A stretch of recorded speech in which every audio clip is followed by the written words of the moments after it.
Pemotongan transfer ke daerah atau TKD dari pemerintah pusat menuai sorotan. Anggaran yang turun signifikan dari 9 triliun rupiah lebih menjadi 6 triliun rupiah lebih ini disebut memberi tantangan berat terutama bagi pembangunan infrastruktur. Namun di balik tantangan tersebut terdapat peluang bagi daerah untuk melakukan pengetatan dan efisiensi anggaran secara besar-besaran.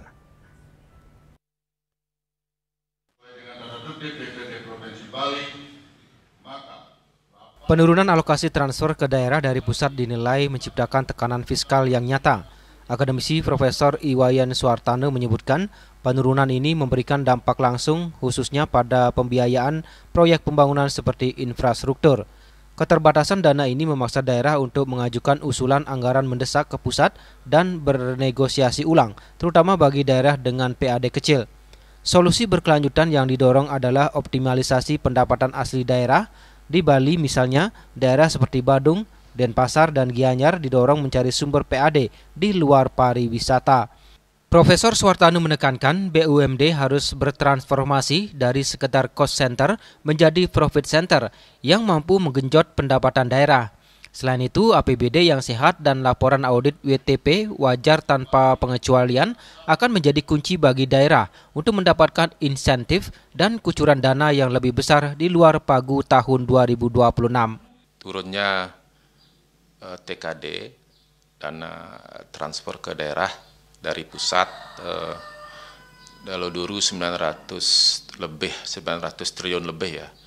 Kemudian sekarang 600 triliun lebih, jadi memberikan dampak bagi daerah, dampak bagi daerah khususnya untuk pembangunan dalam artian proyek-proyek infrastruktur dan sebagainya.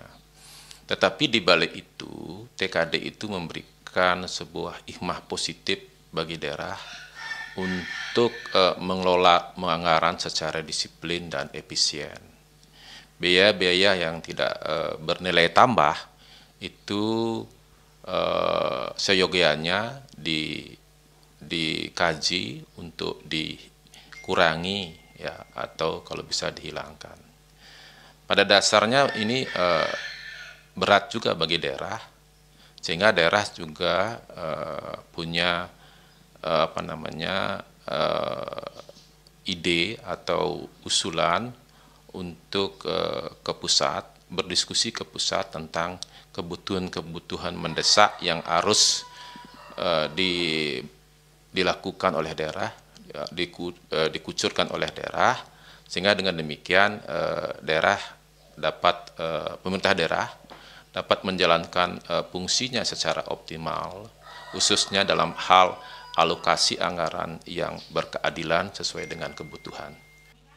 Lebih lanjut, Profesor Suartano mengingatkan bahwa agar roda pembangunan dan perekonomian daerah tetap berjalan, fokus pada pengembangan infrastruktur tidak boleh diabaikan. Infrastruktur adalah pengungkit pertumbuhan ekonomi yang harus dikembangkan sesuai kebutuhan mendesak masyarakat. Ia berharap kebijakan fiskal ini menjadi momentum bagi daerah untuk lebih mandiri dan efisien. Indrawan, Bali TV.